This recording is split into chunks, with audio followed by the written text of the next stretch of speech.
Shadow Slave by Guiltythree. Chapter 61, Sea of Ash. In the morning, Sunny woke up feeling grim and uneasy. The memory of the frightening dark mirror was still fresh in his mind, making every shadow seem sinister and foreboding. He scowled sullenly. What the hell? I'm the child of shadows. Why do I have to be afraid of my own domain? But then again, darkness and shadow were not the same, even if a lot of people tended to mistake one for another. Shadows were born from the absence of light. In a sense, they were manifestations of emptiness. True darkness, on the other hand, true darkness was its own entity. In a sense, shadows shared more in common with light than they did with darkness. I guess they do. Do they? Philosophical debates with his internal monologue were not the best way to start the day, at least as far as Sunny was concerned. His already sour mood only got worse. With a short sigh, he sat up and stretched his arms, yawning. Good morning. The sound of his voice was almost drowned by the echoing noise of rushing water. With the sun rising, the dark sea was in a hurry to retreat. Sunny was finally able to relax a little. Morning. Nephi's had been guarding the camp during the latter part of the night, so she was already awake. As usual, she was meditating with her eyes closed, in the absolute darkness of the night, watching over. Something actually meant listening for suspicious sounds, so keeping one's eyes open was not that useful. For everyone except Sunny, that is, who had perfect night vision thanks to his attributes. Hearing him stand up, Changing Star slowly opened her eyes. A soft afterglow left behind by the dancing white flame could still be seen in their depth, quickly disappearing as her sight adjusted to the twilight of dawn. She looked at Sunny and offered him a polite smile. In the past 2 weeks, Nephi's had also been training, perhaps even more diligently than him. However, she wasn't trying to improve her swordsmanship. She was actually trying to learn how to behave like a normal human. As a result, their interactions had become slightly less awkward, for the most part. Sunny was able to recognize Changing Star's efforts because they were very similar to a phase he himself had gone through many years ago. On several occasions, he had caught her intently observing how Cassie talked and behaved around them. Sometime later, Neph would randomly try to mimic small details of her friend's behavior. The results were a mixed bag, to say the least. The first time she tried to greet him with a smile in the morning, Sunny panicked and almost summoned the Azure Blade. However, Nephi's was very smart and persistent. Today, her polite smile looked almost natural. He had no idea why Changing Star decided to work on her social skills, of all things, during their perilous journey through the monster-infested hellscape that was the Forgotten Shore. But he didn't mind. It was actually rather entertaining to watch. Watching her torture herself every day, enduring terrible pain in hopes of learning to better control her aspect ability, on the contrary, was not fun at all. They never talked about it, but Sunny knew that every time Nephi's pretended to meditate, she was actually subjecting herself to the excruciating agony of her flaw. When he thought about it, his heart ached. Sunny wasn't used to feeling such things, but he suspected that this was what other people called compassion. At least it was similar to how it was described in books and dramas. Not that he knew a lot about that stuff. After they had breakfast, Nephi stood up and looked at the beam of light falling through the nearest gap between giant vertebrae. Turning to Sunny, she said, "Let's study the surroundings." They needed to get the lay of the land and decide on their next step. Usually, that implied looking for the nearest natural features that were high enough to stay above the surface of the sea and deciding on which one they would try to reach next. Then came a day or two of scouting and hunting, followed by moving the camp to that feature. Sunny gave her a nod. All right. He summoned the Echo to guard Cassie while they were away and left the Shadow behind to keep an eye out, just in case something happens. Then Sunny followed Nephi's to the gap. Boosting her, he watched as Changing Star flew through the air and then seemingly ran up the wall, kicking herself off at the last moment and propelling her body even higher before grabbing onto a bone protrusion. Relying only on her upper body strength, she then climbed up and disappeared into the cascading light. Soon, the golden rope fell down, allowing him to follow. Nephi's helped him climb atop the gargantuan spine and then straightened, turning to take a look west. Sunny shook his hands and did the same, expecting to see the usual picture, an endless expanse of the crimson labyrinth, dotted here and there with rare high points. However, what they saw left them both speechless. Some distance away, the labyrinth seemed to lose color. The crimson blades of coral stood gray and misshapen, as though struck by some unknown disease and drained of all life. The stone-like material looked brittle and fragile, ready to crumble to dust at any moment. The patch of dead coral spread for as far as the eye could see. Further away, the walls of the labyrinth seemed to have collapsed into a sea of ash-gray sand. This ashen wasteland looked so alien and strange after weeks of seeing only the endless crimson pathways that Sonny felt a shiver run down his spine. The fact that they didn't notice even a single monster moving through the mud beneath made him feel even more disturbed. There was only one visible high point to the west of them. Far away into the distance, the ground rose, forming a tall hill. The hill was probably the largest they had seen, easily capable of becoming a real island once the water rose in the night. Its shape reminded Sonny of a colossal barrow. Covered in the gray sand left behind by dead coral, the hill resembled a mountain of ash. That mountain was crowned by a giant tree. The tree rose into the sky like a tower, its branches wide enough to cover the whole island in their shade. The bark of the giant tree was as black as the water of the dark sea, while its leaves were red as blood. Contrasted against the gray sky, the crimson crown of the majestic tree looked incredibly vibrant and magnificent. Sonny gulped. What the hell is that? Nephi's was either thinking or had nothing to say. She just stared into the distance, a slight frown on her face. At that moment, something glistened brightly from beneath the tree. The glimmer was clear and easily visible even from their position, like a beam of sunlight reflected by a large mirror. A moment later, it was gone, only to appear again after a few seconds. A mirror. Sonny shivered, remembering the previous night. For some reason, the bright glimmer suddenly seemed to become menacing. After some time had passed, he addressed Neff again. What do you think? She lingered a bit before turning to him. While Changing Star was deliberating on what to say, he glanced at the ashen wasteland again. Finally, she spoke. This is the only way west. Sonny grimaced and looked away. He didn't like this turn of events one bit. So, we are going. Nephi's turned to face the giant tree and, as though affected by its grandeur, hesitantly shrugged. Do we have a choice? Some time later, they abandoned the remains of the giant sea monster and moved west, planning to check the situation inside the wasteland that lay between them and the ashen barrow. Initially, they weren't planning to approach the strange island. However, things turned out to be rather unusual once they entered the wasteland. With gray sand under their feet and dead coral walls surrounding them, the group was fully prepared to face unknown danger. Despite the fact that they had not seen any monster moving through this area from the top of the Leviathan's spine, neither Sonny nor Nephi's truly believed that no one was going to attack them in this strange region of the labyrinth. There were too many ways for the nightmare creatures to hide themselves, and if there was one thing the sleepers had learned during their time on the Forgotten Shore, it was that everything here was either deadly or concealing something capable of killing them. In that regard, their first encounter with the carnivorous worms was especially traumatic. However, their common sense turned out to be wrong this time around. The wasteland was quiet and empty, completely void of any signs of life.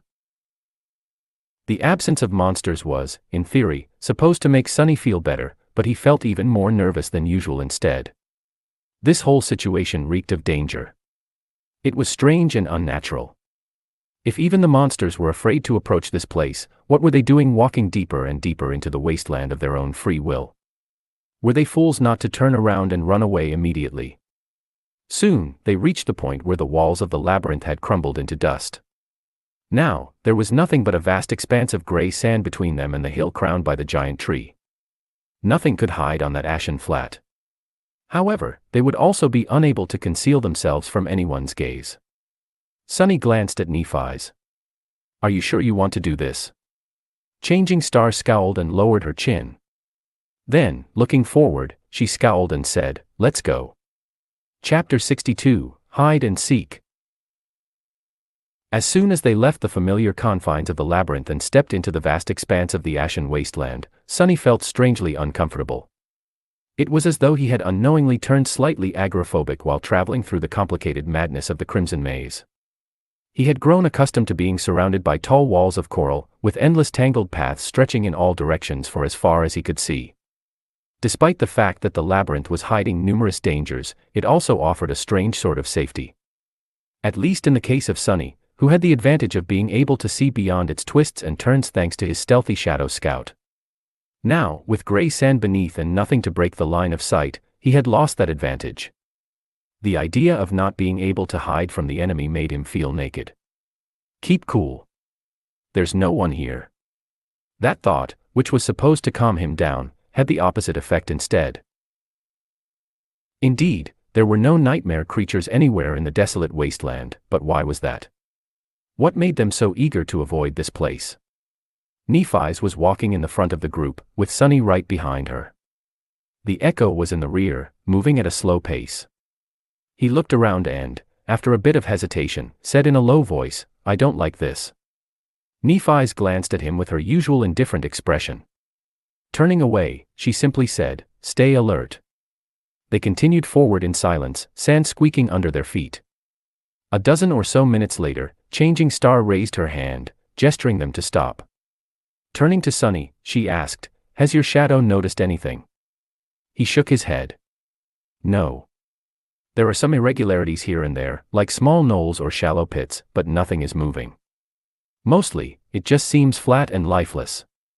He turned to Cassie and asked hesitantly, "Do you hear anything?" In some cases, her keen hearing was more effective than his shadow sense. When they were caught by the storm, Cassie had been able to sense that something was wrong long before her seeing companions noticed anything. However, this time it was of no use. She simply shook her head, indicating that there were no unusual sounds around them. Nephi sighed and lowered her head, thinking. Then she cast a gaze at the distant ashen barrow. "Let's continue." However, she did change the direction of the group slightly, aiming to approach one of the knolls that Sunny had noticed. By the time they approached it, it was already noon. The sun was right above their heads, making their shadows small and shapeless. Sunny's own shadow had returned and was now hiding beneath his feet, looking like a formless blob of darkness. This time of day was its least favorite. Nephi summoned her sword and slowly approached the knoll, trying to determine its nature. There was nothing remarkable about it except for the fact that everything around was flat, and it was not. The knoll was about as tall as Sunny, somewhat oblong, and covered in the same gray sand as the rest of the wasteland.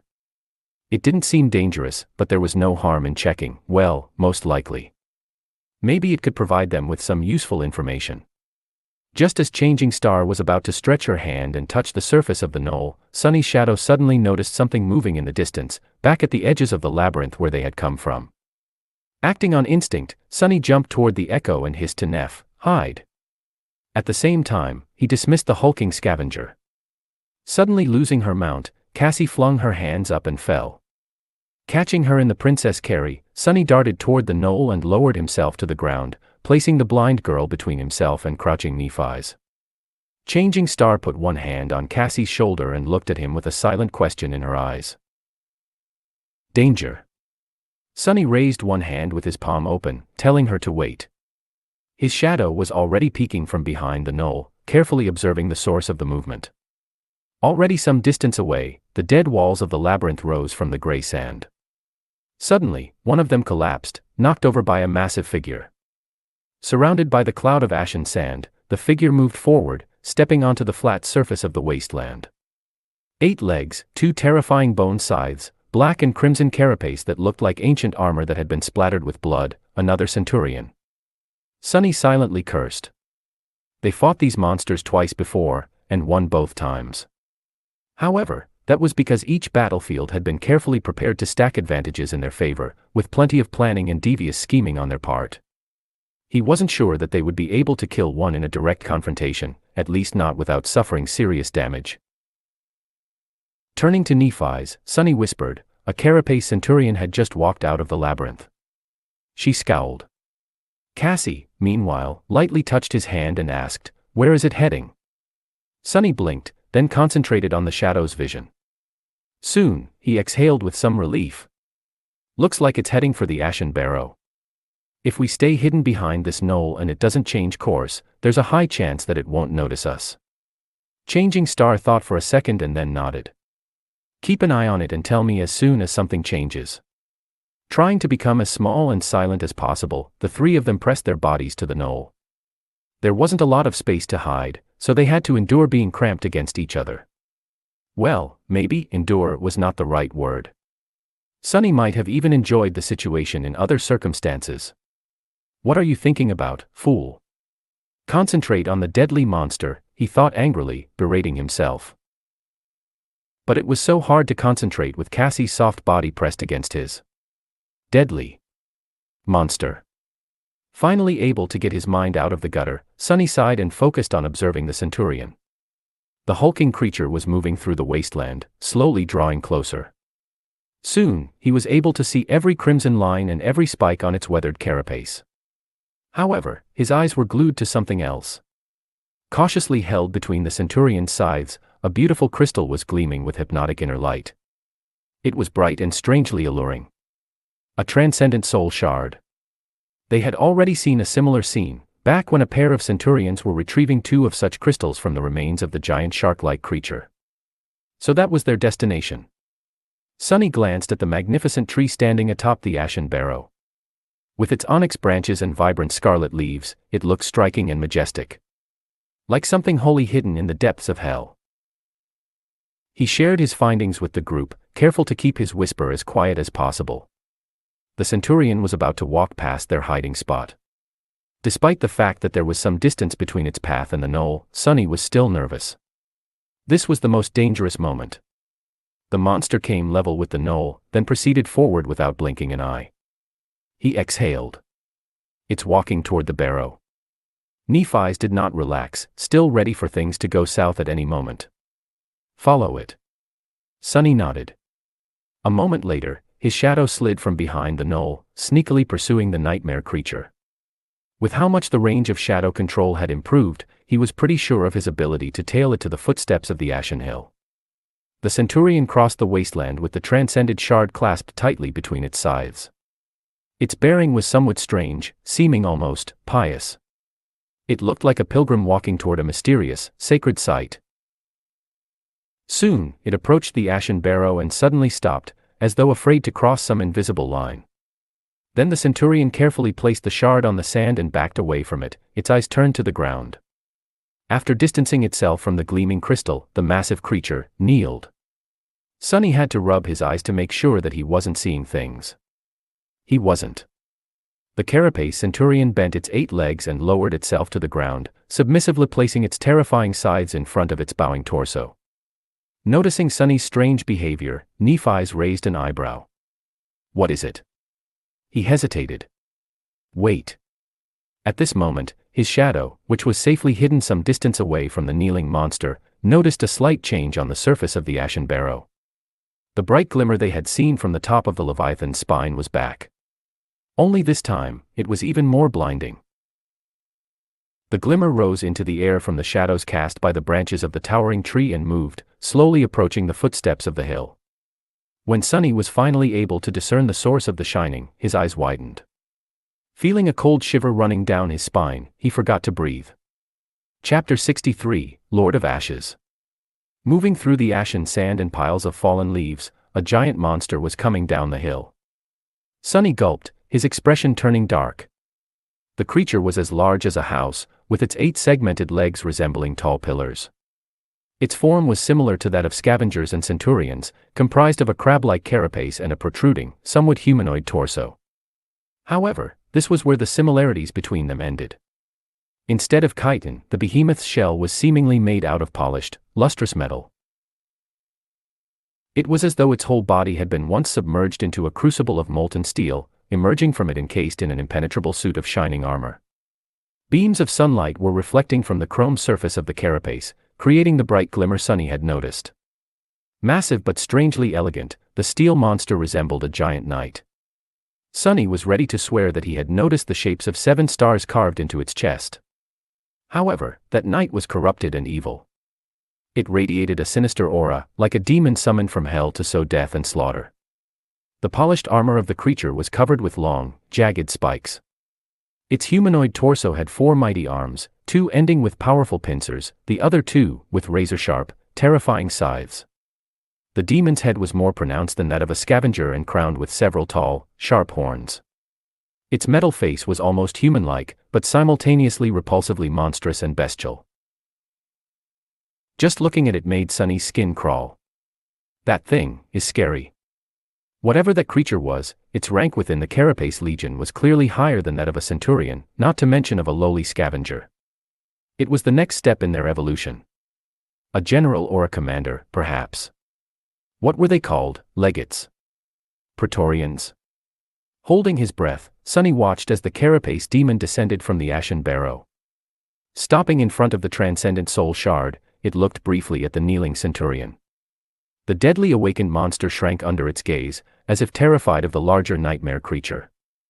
Sunny knew how it felt, since he did the same when the behemoth's eyes had briefly glided past his shadow's hiding place.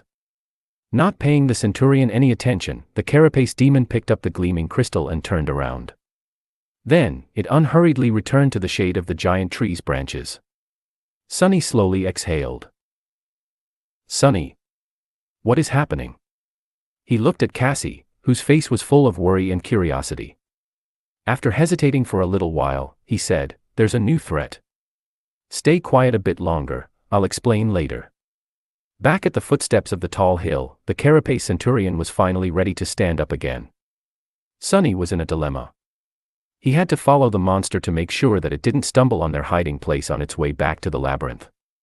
However, he was also extremely curious to see what the Carapace demon was up to in its lair on the top of the ashen barrow. There was no time to think things through properly. Making a hasty decision, Sunny sent his shadow sliding over the gray sand. It masterfully avoided the Carapace centurion's eyes and was already climbing the tall hill a few seconds later. One look. I'll just take one look.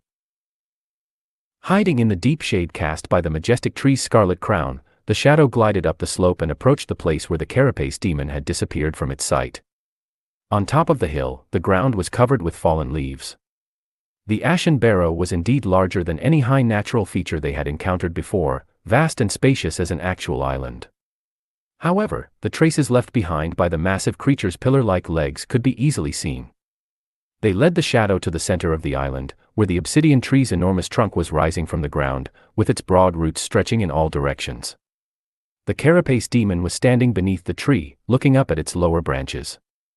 The transcendent shard was still clenched in its pincer. What is it looking at? Sunny made the shadow trace the creature's gaze and noticed several round, appetizing fruits hanging between the scarlet leaves. One of them looked especially ripe.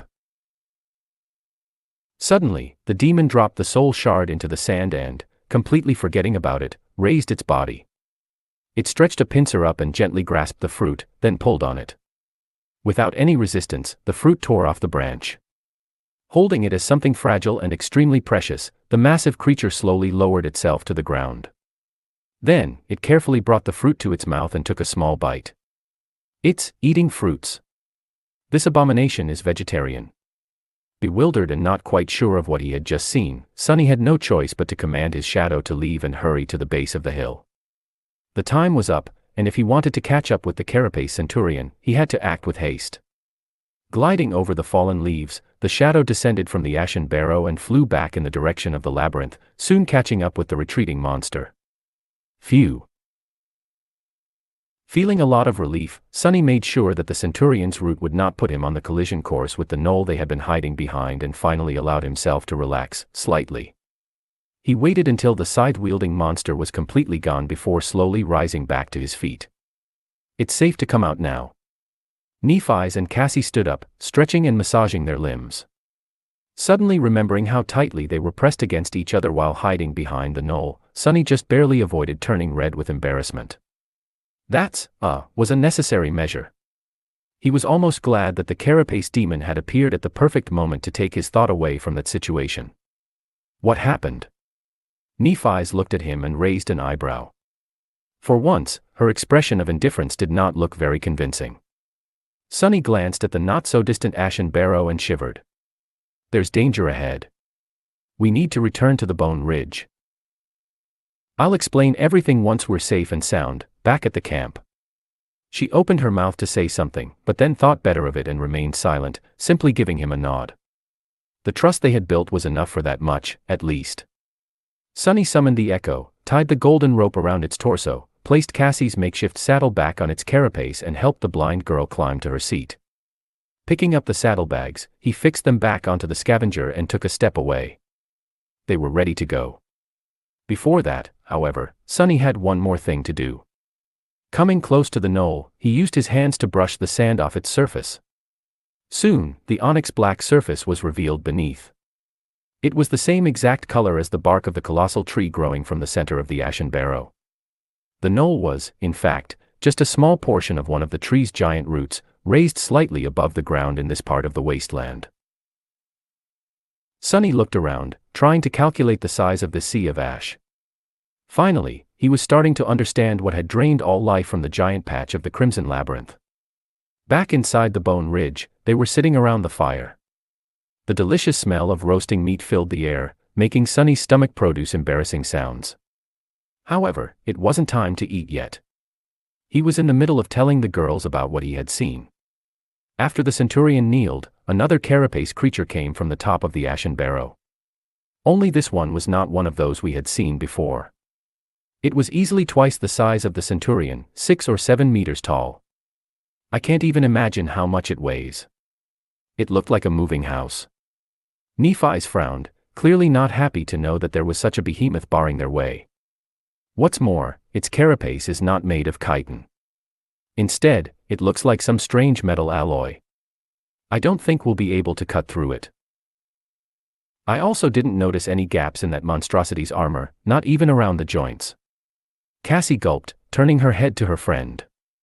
Changing Star, however, remained silent. Sunny sighed. In addition, that thing has 4 arms instead of the usual 2, a pair with pincers and a pair with scythes. They're even bigger than the Centurion's.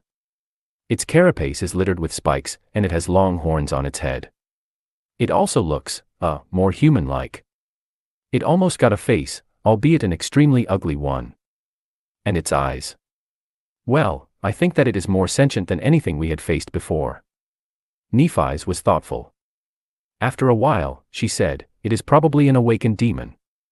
Nightmare creatures with 1 soul core were called beasts, the ones with 2 cores were called monsters. 3 cores belong to a class of creatures known as demons, with devils right above them with 4 cores. Sunny gave her a nod, indicating that he was in agreement with her conclusion. Or maybe a devil. In any case, I think we should avoid that scary bastard at all cost. Changing Star stared at him, tilting her head a little. For a minute or so, there was only silence. Sunny gritted his teeth, then sighed, then blinked a couple of times. Finally, he gave her a doomed, crooked smile. Let me guess. You want to kill it?